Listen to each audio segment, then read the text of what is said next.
कहानी की शुरुआत में हमें रॉब और गेल को दिखाया जाता है। ये एक यंग कपल है जो अभी-अभी एक नए अपार्टमेंट में शिफ्ट हो रहा है। यहाँ पर शिफ्ट होने के दौरान गेल देखती है कि पुराने ऑनर ने अपने एक फ्रिज को यहीं पर छोड़ दिया है। ये फ्रिज बहुत ही अलग और अजीब होता है, जो कि अमूमन फ्रिज का जो पूरा मशीनरी सिस्टम होता है वो पीछे नीचे की तरफ होता है, लेकिन इसमें ऊपर है। इसीलिए रॉब को ये फ्रिज बहुत अच्छा लगता है। वो गेल से कहता है कि ये फ्रिज हमारे फ्रिज से बहुत अच्छा है, क्यों ना हम इस फ्रिज को रख लें। गेल को इस बात से कोई फ़र्क नहीं पड़ता। वो कहती है कि आज हम नए अपार्टमेंट में शिफ्ट हुए हैं, क्यों ना हम ड्रिंक पिएं। और अब ड्रिंक पीने के लिए रॉब फ्रीजर खोलता है। वो देखता है कि पूरे फ्रीजर में बर्फ़ जमी है। वो किसी तरह से आइस ट्रे निकालकर उसमें से आइस क्यूब अपने ड्रिंक्स में डालता है, और जब वो ड्रिंक्स पी रहा होता है तभी उसे आइस क्यूब में कुछ अजीब सा दिखता है। वो आइस क्यूब गिलास से निकालकर टेबल के ऊपर रख देता है और वो गेल को बताता है कि इसमें कुछ अजीब है। ये दोनों के दोनों जब ध्यान से देखते हैं तो पूरी तरह से हैरान हो जाते हैं। इन्हें अपनी आंखों पर विश्वास नहीं आता और अपनी बात को कंफर्म करने के लिए मैग्नीफाइंग ग्लास से आइस क्यूब को एक बार फिर से देखते हैं। इसके अंदर एक छोटा सा मैमथ होता है जिसे तीर मारकर मार दिया गया होता है। मैमथ दरअसल आज से हजारों साल पहले धरती पर हुआ करते थे, जो साइज में आज के हाथियों से बहुत बड़े थे। और जिस मैमथ को ये आइस क्यूब के अंदर देख रहे होते हैं उसका साइज बहुत छोटा था।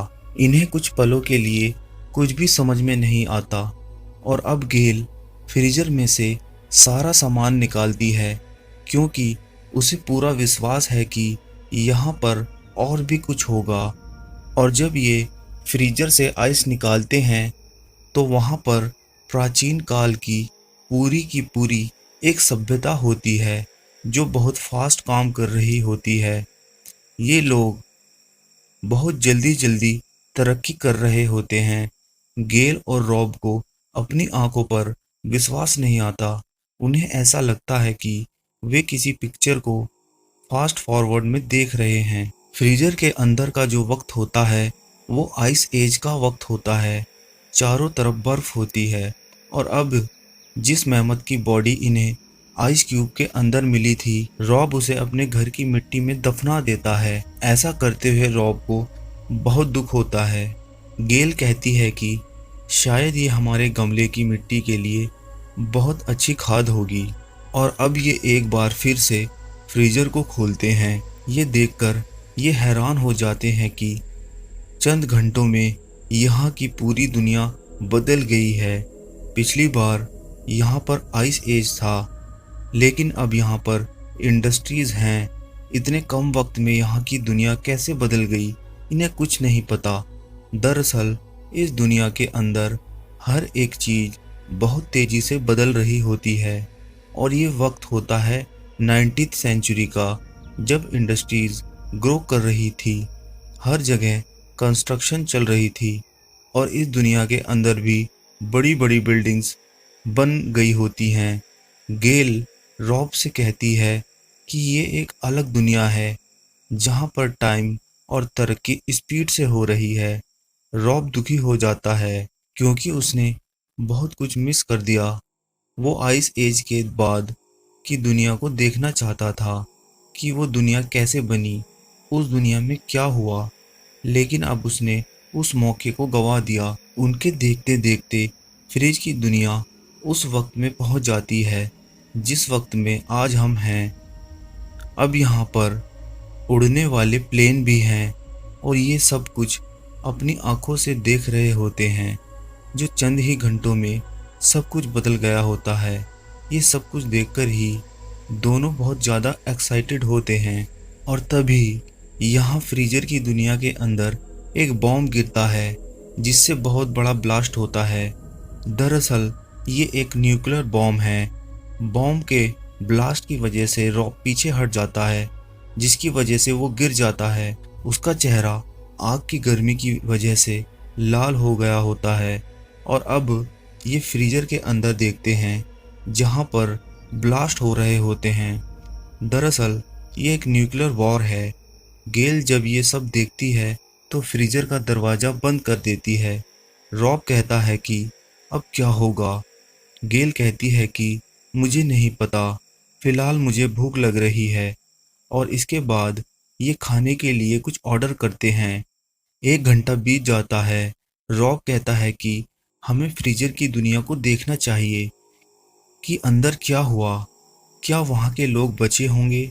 क्या उन्होंने सब कुछ ठीक कर दिया होगा? गेल कहती है कि मुझे नहीं लगता, मुझे लगता है कि वो पूरी दुनिया खत्म हो चुकी होगी। और अब रॉब फ्रीजर का दरवाज़ा खोलता है और जब वो अंदर देखता है तो उसे अपनी आंखों पर विश्वास नहीं होता। ये हमारी दुनिया से भी बहुत आगे की दुनिया होती है, जो बहुत ही ज़्यादा हाईटेक होती है।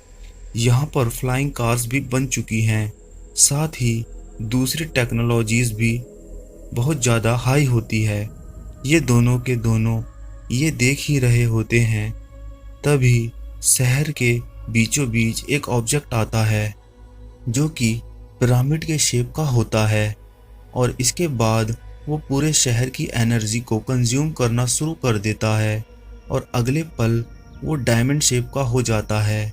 इसके बाद वो डायमंड शेप का ऑब्जेक्ट पूरे शहर को अपने अंदर समा लेता है और ब्लास्ट हो जाता है, जिससे बहुत रोशनी पूरे घर में फैल जाती है, जो देखकर गेल और रॉब बहुत खुश हो जाते हैं। इन्हें यह देखकर बहुत अच्छा लग रहा होता है कि तभी अचानक से सभी रोशनियां एक बार फिर से फ्रीजर के अंदर चली जाती हैं और गायब हो जाती हैं।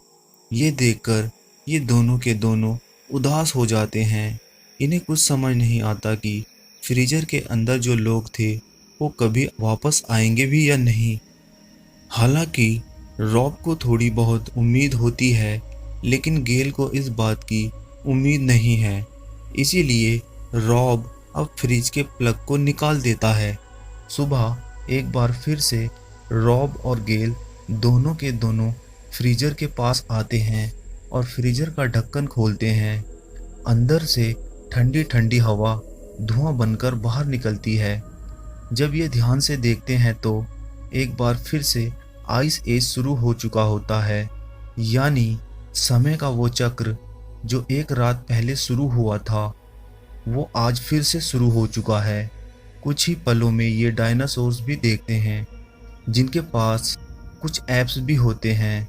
ये ऐप्स इंसानों के पूर्वज हैं, जिन्हें सेपियंस भी कहा जाता है। इन्होंने एक डायनासोर का शिकार किया होता है, लेकिन तभी एक दूसरा खूंखार डायनासोर आ जाता है जो इन सबको मार देता है। दरअसल इस कहानी के द्वारा हमें हमारी दुनिया के बारे में बताया गया है कि किस तरह से दुनिया बार बार बनती है, बार बार ख़त्म होती है, किस तरह से इंसानों ने तरक्की की और किस तरह से वो आगे भी तरक्की करते रहेंगे।